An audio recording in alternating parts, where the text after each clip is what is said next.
Hello friends, welcome back to my channel Simnas food world.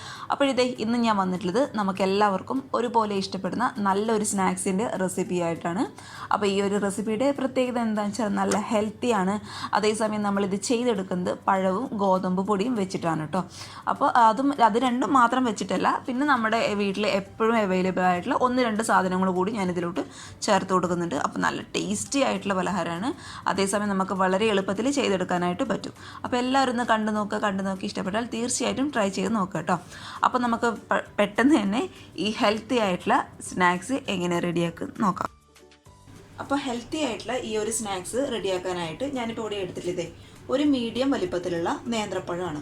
അപ്പോൾ ഒരുപാട് പഴുത്ത പഴം എടുക്കണ്ട കേട്ടോ, അതുപോലെ ഒരുപാട് പച്ചയായിട്ടുള്ള പഴം എടുക്കാൻ പാടില്ല. ഒരു മീഡിയം ലെവലിലൊക്കെ പഴുത്ത പഴമാണെങ്കിൽ കൂടുതൽ നല്ലതായിരിക്കും കേട്ടോ. അപ്പോൾ ഒരു പഴം, ഈ ഒരു വലിപ്പത്തിലുള്ള ഒരു പഴം ഞാൻ എടുത്തിട്ടുണ്ട്. പിന്നെ ഇതേ 1 ടേബിൾ സ്പൂണോളം പഞ്ചസാര എടുത്തിട്ടുണ്ട്. പിന്നെ നമുക്ക് വേണ്ടത് ഈ ഒരു വലുപ്പത്തിലുള്ള ശർക്കര, അതായത് ക്യൂബായിട്ടുള്ള ശർക്കര കേട്ടോ. ഇത് ഏകദേശം എനിക്ക് തോന്നുന്നു ഒരു 50 ഗ്രാമൊക്കെ ഉണ്ടാവും. ഇതൊരു ക്യൂബായിട്ടുള്ള ശർക്കര എടുത്തിട്ടുണ്ട്. പിന്നെ ഒരു 1/2 കപ്പോളം ഗോതമ്പ് പൊടി എടുത്തിട്ടുണ്ട്. പിന്നെ കുറച്ച് തേങ്ങ എടുത്തിട്ടുണ്ട്. തേങ്ങയുടെ അളവൊന്നും പറയാനായിട്ട് പറ്റത്തില്ല കേട്ടോ, കാരണം തേങ്ങ എത്രത്തോളം എടുക്കുന്നോ അത്രത്തോളം നമ്മുടെ ഈ സ്നാക്കിന് ടേസ്റ്റ് കൂടത്തേ ഉള്ളൂ. അപ്പോൾ ഞാൻ ഈ ഒരു അളവിലൊക്കെയാണ് കേട്ടോ തേങ്ങ എടുത്തിട്ടുള്ളത്. പിന്നെ നമുക്ക് വേണ്ടത് 1 ടീസ്പൂണോളം അരിപ്പൊടിയാണ്, അതായത് തരികളോട് കൂടിയുള്ള അരിപ്പൊടി. അതിപ്പോൾ നിങ്ങളുടെ കയ്യിൽ അരിപ്പൊടി ഇല്ല എന്നുണ്ടെങ്കിൽ പുട്ടുപൊടി എടുത്താലും മതിയാകും കേട്ടോ. അപ്പോൾ ഇതൊക്കെയാണ് ഈ ഒരു പലഹാരം റെഡിയാക്കാനായിട്ടുള്ള മെയിൻ ആയിട്ടുള്ള ഇൻഗ്രീഡിയൻസ്. അപ്പോൾ നമുക്ക് എങ്ങനെ ഇത് ഉണ്ടാക്കുന്നത് നോക്കാം. അപ്പോൾ ആദ്യം തന്നെ നമ്മൾ എടുത്തു വെച്ച ശർക്കര ഒന്ന് ഉരുക്കിയെടുക്കാം. അതിനായിട്ട് ഒരു പാനിലോട്ട് നമ്മൾ എടുത്തു വെച്ച ശർക്കര ഞാൻ ഇട്ട് കൊടുത്തിട്ടുണ്ട്. ഇനി അത് ഉരുകാൻ ആവശ്യമായിട്ടുള്ള ഒരു 1/4 കപ്പോളം വെള്ളം കേട്ടോ നമുക്ക് ഒഴിച്ചു കൊടുത്ത് ഈ ശർക്കര നമുക്ക് ആദ്യം ഒന്ന് ഉരുക്കിയെടുക്കണം.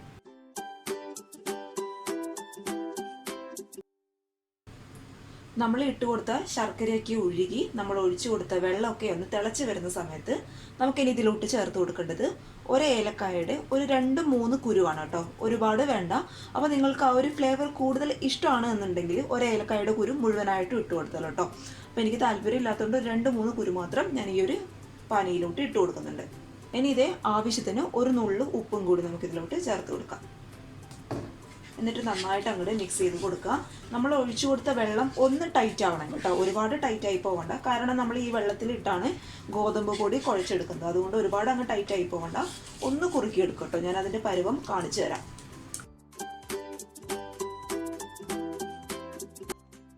ശർക്കര പാനിയൊക്കെ നന്നായിട്ട് തിളച്ച് ഒന്ന് വറ്റാനായിട്ട് തുടങ്ങിയിട്ടുണ്ട്. ഈ ഒരു സമയത്ത് നമുക്ക് സ്റ്റൗ അങ്ങോട്ട് ഓഫ് ചെയ്യാം കേട്ടോ. ഇനി അതേ സെയിം പാനിൽ നമ്മൾ എടുത്തു വെച്ച ഗോതമ്പ് പൊടി ഞാൻ ഇട്ട് കൊടുക്കുന്നുണ്ട്. അതുപോലെ 1 ടീസ്പൂൺ നിറയെ അരിപ്പൊടി. ഇനി ഇതെല്ലാം കൂടി നമുക്കൊന്ന് റോസ്റ്റ് ചെയ്തെടുക്കാം. കാരണം ആ ഗോതമ്പ് പൊടിയുടെയും അതേപോലെ അരിപ്പൊടിയുടെയും ആ ഒരു പച്ചച്ചൊവ, ആ ഒരു പച്ച ടേസ്റ്റ് ഒന്ന് മാറിക്കിട്ടാൻ വേണ്ടിയിട്ട് ഒരു 2-3 മിനിറ്റ് ഇങ്ങനെയൊന്ന് റോസ്റ്റ് ചെയ്തെടുക്കും കേട്ടോ. അപ്പോഴേക്കും ആ ഒരു പച്ച ചൊവയൊക്കെ അതങ്ങുണ്ടെങ്കിൽ അതങ്ങോട്ട് പോയിക്കോളും. അപ്പോൾ വഴറ്റിയെടുക്കുമ്പോൾ ശ്രദ്ധിക്കുക, ഒരുപാട് ഹൈ ഫ്ലെയിമിലിട്ട് അങ്ങ് വഴറ്റിയെടുക്കണ്ട. ഒരു ലോ ടു മീഡിയം ഫ്ലെയിമിലിട്ട് പതുക്കെ അങ്ങോട്ട് വഴറ്റിയെടുക്കുക കേട്ടോ.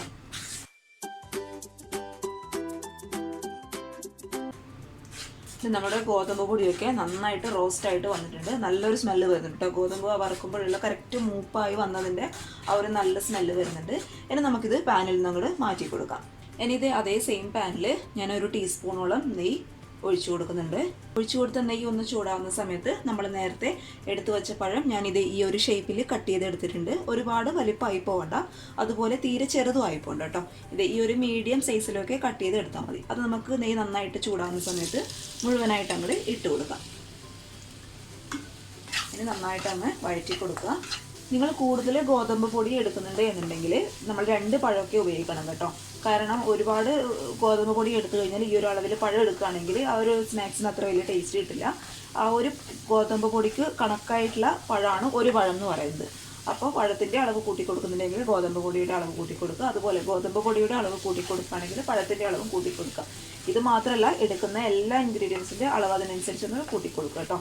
പിന്നെ ഈ പഴം എന്ന് പറയുന്നത് ഒരുപാട് അങ്ങ് വഴഞ്ഞു പോകേണ്ട ആവശ്യമില്ല. നമുക്ക് ഈ സ്നാക്സ് കഴിക്കുമ്പോൾ ഒന്ന് കടിക്കാനായിട്ട് കിട്ടണം, എന്നാൽ അതിൻ്റെ ആ ഒരു പച്ചച്ചൊവ ഉണ്ടാവാനും പാടില്ല കേട്ടോ. ഇനി ഒന്ന് വാടി വരുന്ന സമയത്ത് നമ്മൾ എടുത്ത് വെച്ചിരിക്കുന്ന തേങ്ങ നമുക്ക് മുഴുവനായിട്ട് ഇതിലങ്ങോട്ട് ഇട്ട് കൊടുക്കാം. എന്നിട്ട് ഇതും കൂടി നന്നായിട്ട് അങ്ങോട്ട് വഴറ്റി കൊടുക്കാം. അപ്പോൾ സ്കൂളൊക്കെ വിട്ട് വരുന്ന കുഞ്ഞുങ്ങൾക്ക് നമുക്ക് നല്ല ഹെൽത്തി ആയിട്ട് റെഡിയാക്കി കൊടുക്കാൻ പറ്റിയ നല്ലൊരു പലഹാരം കേട്ടോ. അപ്പോൾ തീർച്ചയായിട്ടും എല്ലാവരും ഒന്ന് ട്രൈ ചെയ്ത് നോക്കുക.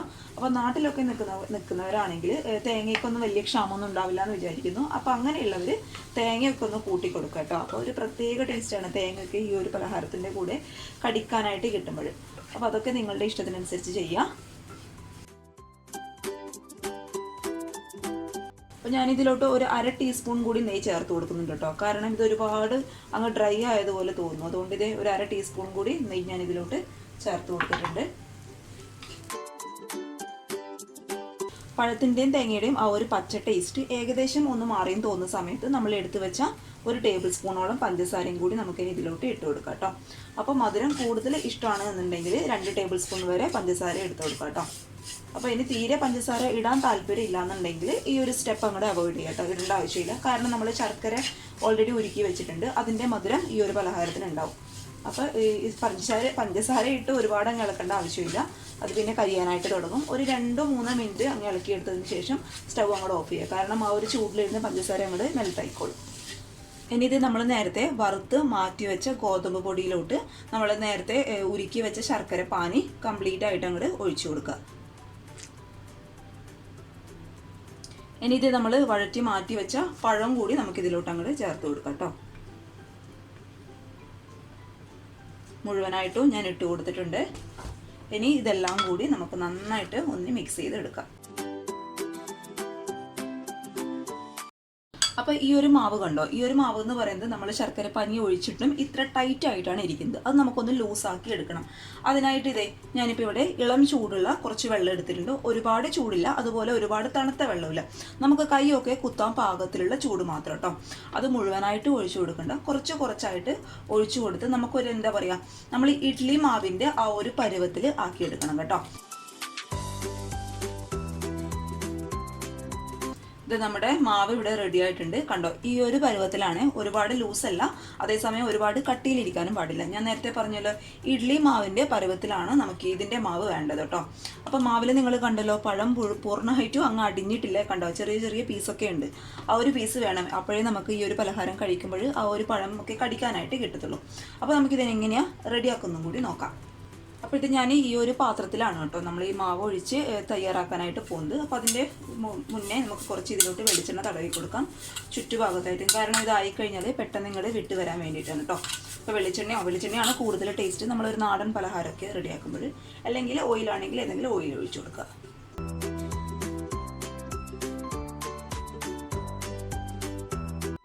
അപ്പോൾ ഇതിൽ കൂടുതൽ ഗോതമ്പ് പൊടിയൊക്കെ എടുക്കുന്നവർ ഒരു ട്രിപ്പിൽ എല്ലാം കൂടി ഒരു പാത്രത്തിൽ ഒഴിച്ചു കൊടുക്കണം കേട്ടോ. 2 ട്രിപ്പായിട്ട് ഉണ്ടാക്കിയെടുത്താൽ മതി. കാരണം ഇത് ഉള്ളൊക്കെ വെന്ത് കിട്ടാനായിട്ട് പിന്നെ ബുദ്ധിമുട്ടായിരിക്കും.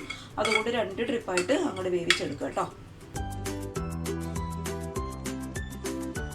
ഇനി നമുക്ക് ആവിയിൽ ഇതൊന്ന് വേവിച്ചെടുക്കുകയാണ് കേട്ടോ വേണ്ടത്. അതിനായിട്ട് ഇതേ ഒരു പാത്രത്തിൽ ഞാൻ കുറച്ച് വെള്ളം വെച്ച് കൊടുത്തിട്ടുണ്ട്. അതിലോട്ട് നമ്മളിതേ ഒരു പാത്രം നമുക്ക് അങ്ങോട്ട് ഇറക്കി വെച്ച് കൊടുക്കാം. കാരണം ഡയറക്റ്റായിട്ട് നമ്മുടെ പാത്രം നമ്മൾ സെറ്റ് ചെയ്യാൻ വേണ്ടി വെച്ച പാത്രം ഇതിലോട്ട് ഇറക്കി വെച്ച് കൊടുക്കുമ്പോൾ അറിയാമല്ലോ, എല്ലാം കൂടി ആകെ മൊത്തം കൊളാവും. അതിൻ്റെ മുകളിലോട്ട് നമുക്കിതേ നമ്മൾ മാവ് ഒഴിച്ച് വെച്ച പാത്രം വെച്ച് കൊടുക്കാം. അപ്പോൾ ഒന്ന് ലെവൽ ചെയ്തിട്ട് വയ്ക്കുക. അപ്പോൾ നിങ്ങൾക്ക് ഇതേ സെയിം മെത്തേഡ് തന്നെ ഇഡ്ഡലി ചെമ്പിലും തയ്യാറാക്കാം കേട്ടോ. പക്ഷേ എൻ്റെ ഈ ഒരു പാത്രം ഉണ്ടല്ലോ, അത് ഇഡ്ഡലി ചെമ്പിലേക്ക് ഇറക്കി വെക്കാനായിട്ട് പറ്റത്തില്ല. കാരണം ഇത്തിരി വലിപ്പം കൂടുതലാണ്. അതുകൊണ്ടാണ് കേട്ടോ ഞാൻ ഈ ഒരു ഐഡിയയിൽ പറഞ്ഞത്. അപ്പോൾ അത് നിങ്ങളുടെ ഇഷ്ടത്തിനനുസരിച്ച് ചെയ്യുക. ഇനി നമുക്കിത് അടച്ചു വെക്കാം. ഇത് ഹൈ ഫ്ലെയിമിലിട്ട് 20 മിനിറ്റ് നന്നായിട്ട് വേവിച്ചെടുക്കുക കേട്ടോ. കാരണം ഒട്ടും ആവി പുറത്ത് പോകാൻ പാടില്ല. ഇഡ്ഡലി ചെമ്പൊക്കെ ആണെങ്കിൽ പെട്ടെന്ന് വെന്ത് കിട്ടും. ഇത് എന്തായാലും 10-20 മിനിറ്റ് എന്തായാലും എടുക്കും. ഇഡ്ഡലി ചെമ്പൊക്കെ ആണെങ്കിൽ എനിക്ക് തോന്നുന്നു 15 മിനിറ്റ് കൊണ്ട് വെന്ത് കിട്ടും കേട്ടോ. ഒട്ടും ആവി പുറത്ത് പോവാതെ നോക്കുക. ഈ ചെറിയൊരു ഹോൾസ് ഉണ്ടല്ലോ, അത് നമുക്ക് ഒരു പേപ്പറോ, ഒരു നോർമൽ പേപ്പറോ അല്ലെങ്കിൽ ഒരു ഫോയിൽ പേപ്പറോ വെച്ചിട്ട് അതങ്ങ് അടച്ചു വെക്കുക കേട്ടോ. കാരണം ഒട്ടും ആവി പുറത്ത് പോകാനായിട്ട് പാടില്ല. ഈ ഒരു ആവിയിൽ കിടന്നിട്ട് വേണം നമ്മുടെ ഈ ഒരു മാവൊക്കെ ഒന്ന് വെന്ത് കിട്ടാനായിട്ട്. അപ്പോൾ ഹൈ ഫ്ലെയിമിലിട്ട് 20 മിനിറ്റ്. ഇത് നമ്മുടെ സ്നാക്ക് വേവിക്കാൻ വെച്ചിട്ട് ഏകദേശം 20 മിനിറ്റ് ആയിട്ടുണ്ട്. ഇത് നന്നായിട്ട് വെന്തിട്ടുമുണ്ട്. കൂടാതെ നല്ലൊരു സ്മെല്ല് വരുന്നുണ്ട് കേട്ടോ. നമ്മൾ ഈ ഗോതമ്പിൻ്റെ ആ ഒരു വെന്ത സ്മെല്ലും അതുപോലെ പഴത്തിൻ്റെയും തേങ്ങയുടെയും ആ ഒരു നല്ല നാടൻ സ്റ്റൈലുള്ള ആ ഒരു പലഹാരമാണ് കേട്ടോ. അപ്പോൾ എല്ലാവരും ഒന്ന് ട്രൈ ചെയ്ത് നോക്കുക. പിന്നെ ഞാൻ നിങ്ങൾക്ക് ഒരു ട്രിക്കും കൂടി പറഞ്ഞു തരാം. നാട്ടിൽ ഉള്ളവരാണെങ്കിൽ നമ്മുടെ വാഴയില ഉണ്ടാവില്ലേ, അത് നമ്മൾ ഈ ഒരു പാത്രത്തിൻ്റെ മുകളിലോട്ടായിട്ട്, അതായത് നമ്മൾ എണ്ണ തടവുന്നതിന് പകരം വാഴയില വെച്ച് കൊടുക്കുക. അതിനുശേഷം ഈ മാവ് ഒഴിക്കുക കേട്ടോ. അപ്പോഴാണ് ഈ ഒരു പലഹാരത്തിന് കറക്റ്റ് ടേസ്റ്റ് വരും കേട്ടോ. ആ വാഴയിലയിൽ കിടന്ന് വെന്തിട്ടുള്ള ആ ഒരു ടേസ്റ്റ് നിങ്ങൾക്ക് അറിയാമല്ലോ, ഞാൻ കൂടുതൽ പറയണ്ടല്ലോ. അപ്പം നാട്ടിലുള്ളവർ വാഴയില വെച്ച് ചെയ്യുക. അപ്പോൾ വാഴയില കിട്ടാൻ ബുദ്ധിമുട്ടുള്ളവർ ഇങ്ങനെ ചെയ്യുക കേട്ടോ. അപ്പോൾ അത് നിങ്ങളുടെ ഇഷ്ടത്തിനനുസരിച്ച് ചെയ്യുക. ഇനി നമുക്കിത് വെന്തോന്ന് നോക്കാം. അതിനായിട്ട് ഇത് ഒരു കത്തിയോ ഫോർക്കോ സ്പൂണോ വെച്ചൊന്ന് ഇൻസേർട്ട് ചെയ്ത് നോക്കുക. കറക്റ്റായിട്ട് ക്ലിയർ ആയിട്ട് വന്നിട്ടുണ്ട് എന്നുണ്ടെങ്കിൽ വെന്തിട്ടുണ്ടെന്നാണ് അർത്ഥം. അപ്പോൾ ഇതിനി ഇതിൽ വെച്ചിരിക്കേണ്ട, കാരണം ഈ മുടിയിലുള്ള വെള്ളമൊക്കെ ഇതിൽ വന്ന് വീണ് ആകെ മൊത്തം നമ്മുടെ സ്നാക്ക് അങ്ങ് കൊള്ളാവും. അപ്പോൾ നമുക്ക് ഈ ഒരു ടിന്ന് ഈ പാത്രത്തിൽ നിങ്ങൾ മാറ്റി കൊടുക്കാം. സ്നാക്കിൻ്റെ ചൂടൊക്കെ കംപ്ലീറ്റ് ആയിട്ട് മാറിയിട്ടുണ്ട്. ചൂട് മുഴുവനായിട്ടും പോയതിന് ശേഷം മാത്രം കട്ട് ചെയ്യുക കേട്ടോ. അപ്പോഴാണ് ആ ഒരു ഗോതമ്പിൻ്റെയും പഴത്തിൻ്റെയും ആ ഒരു ടേസ്റ്റ് കറക്റ്റായിട്ട് നമുക്ക് കഴിക്കുമ്പോഴേ കിട്ടുക. അപ്പോൾ എല്ലാവരും ട്രൈ ചെയ്ത് നോക്കുക. നല്ല ഹെൽത്തി ആയിട്ടുള്ള നല്ല സോഫ്റ്റ് ആയിട്ടുള്ള റെസിപ്പിയാണ്. കുഞ്ഞുങ്ങൾക്കൊക്കെ തീർച്ചയായിട്ടും ഇഷ്ടപ്പെടും. കാരണം ഇതിൽ നമ്മൾ കുഞ്ഞുങ്ങൾക്ക് വേണ്ടാത്തതായിട്ടൊന്നും ചേർക്കുന്നില്ല. സ്റ്റീം ചെയ്തെടുത്തിട്ടാണ് ഉണ്ടാക്കുന്നത്. അപ്പോൾ സ്കൂളൊക്കെ വിട്ട് വരുന്ന കുഞ്ഞുങ്ങൾക്ക് നമുക്ക് അമ്മമാർക്ക് വളരെ എളുപ്പത്തിൽ ചെയ്തെടുക്കാൻ പറ്റിയ നല്ലൊരു റെസിപ്പി കേട്ടോ. പിന്നെ നിങ്ങൾക്ക് പ്രത്യേകം എടുത്ത് പറയേണ്ട കാര്യം, ഇതിലോട്ട് ഒരു സാധനം ചേർക്കാനായിട്ട് ഞാൻ വിട്ടുപോയിട്ടുണ്ട്. എന്താണെന്ന് വെച്ചാൽ നമ്മൾ ആദ്യം റോസ്റ്റ് ചെയ്തെടുക്കുന്നില്ല, അതായത് ഗോതമ്പ് പൊടിയും അരിപ്പൊടി, 1 ടീസ്പൂൺ അരിപ്പൊടിയും ഒന്ന് റോസ്റ്റ് ചെയ്തെടുക്കുന്ന സമയത്ത് ഒരു 1/4 ടീസ്പൂണിലും കുറവ്, അതായത് ഒരു പിഞ്ച് മഞ്ഞൾപ്പൊടിയും കൂടി അതിലോട്ടിട്ട് ഒന്ന് റോസ്റ്റ് ചെയ്ത് കൊടുക്കുക കേട്ടോ. കാരണം അത് നമ്മുടെ സ്നാക്കിന് നല്ലൊരു കളർ കൊടുക്കും. അപ്പോൾ ഷൂട്ട് ചെയ്യുന്നതിന് മുന്നേ ഞാനിങ്ങനെ വിചാരിച്ചിരുന്നിട്ടാണെന്ന്. പിന്നെ ഷൂട്ട് ചെയ്യുന്നതിൻ്റെയും അവർ നിങ്ങളുടെ സംസാരിക്കുന്നതിൻ്റെയും ആ ഒരു ഇതുകൊണ്ട് എന്തോ എൻ്റെ അടുത്ത് അതങ്ങോട്ട് വിട്ടുപോയി. അപ്പോൾ നിങ്ങൾ ട്രൈ ചെയ്ത് നോക്കുമ്പോൾ തീർച്ചയായിട്ടും 1/4 ടീസ്പൂണിലും കുറവ് മഞ്ഞൾപ്പൊടി ചേർത്ത് കൊടുക്കുക കേട്ടോ. അപ്പോൾ എല്ലാവർക്കും ഇഷ്ടമായെന്ന് വിചാരിക്കുന്നു. എല്ലാവരും ട്രൈ ചെയ്ത് നോക്കുക. ട്രൈ ചെയ്ത് നോക്കിയിട്ട് നിങ്ങളുടെ അഭിപ്രായങ്ങളൊക്കെ അറിയിക്കുക. അതുപോലെ ചാനലിൻ്റെ വീഡിയോസൊക്കെ കണ്ട് ഇഷ്ടപ്പെടുകയാണെങ്കിൽ ലൈക്ക് ചെയ്യാനും ഷെയർ ചെയ്യാനും സബ്സ്ക്രൈബ് ചെയ്യാനും മറക്കരുത്. നാളെ ഒരു നല്ല വീഡിയോ ആയിട്ട് കാണും വരെ thank you for watching Simnas food world. By.